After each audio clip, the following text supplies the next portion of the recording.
అనమాట.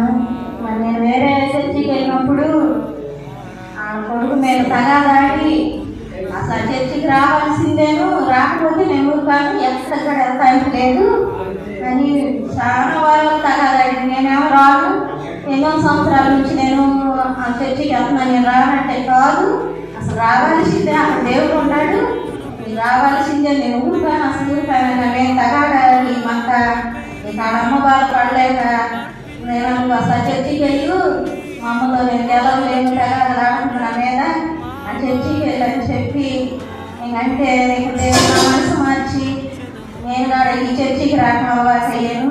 మా తమ్మటే అసలు మా ప్రార్థన అనేది ఎరగదు, అసలు దేవుడు అంటే తెలియదు, ప్రార్థన అంటే తెలియదు. మరి అసమంటే అమ్మ మరి ఈ సన్నిధికి వచ్చిన తర్వాత దేవుడు అంటే తెలుసు అంటే మరి ఆమెలో కొంచెం మార్పు వచ్చింది. మరి ఎదుటి వాళ్ళ కాడ పాస్టర్ గారి గురించి చెప్పడం మొదలెట్టింది. ఎవరు చెప్పలేని ఆ మాత్రం అయ్యగారి గురించి గౌడికి కనపడిన వాళ్ళందరికీ పాస్టర్ గారి గురించి అసలు పాస్టర్ గారు గొప్పవాళ్ళు, ఆ అబ్బాయి ప్రార్థన చేసి ఏదైనా తగ్గిద్దని ఎక్కడి నుంచి పబ్బులు తీసుకెళ్ళి అక్కడ ఆలోచించింది. వాళ్ళకి చాలా కార్యాలు జరిగాయి. మరి నా జీవితంలో కూడా రక్షణ లేదు.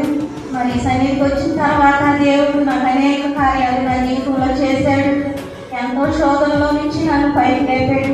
దైవజనులు నా కొరకు, నా కుటుంబం కొరకు, నా భర్త కొరకు చాలా ప్రార్థన చేశారు. మరి నేను ఇక్కడ వచ్చాను, ఇక్కడ లేకపోతే నాకు రక్షణ వచ్చేది కాదేమో తెలీదు. నేను కూడా చిన్నప్పుడు చర్చికి వెళ్తాను కానీ ఎంత అనుభవం నాకు ఎప్పుడు కూడా కలగలేదు. నేను ఇక్కడికి వచ్చిన కాడి నుంచి ఉపవాస ప్రార్థనలో సేవకులు చెప్పిన వాక్యము నా మనసులో నాటుకుని నా అంతటి నేనే బాప్తిసం తీసుకుంటానని అప్పటికప్పుడే దేవుడు నన్ను బయటపరిచి ఆ మాటలు నా హృదయంలో గుచ్చుకున్నాయి. నేను అప్పటికప్పుడే లేచి నేను బాప్తిసం తీసుకుంటానండి అని చెప్పాను. మరి వారి మాట ద్వారా నేను మారాను. మరి నా భర్త నా కుమారుడుగా మారాలని నేను ప్రార్థన చేయండి. ఇదే నా సాక్ష్యం.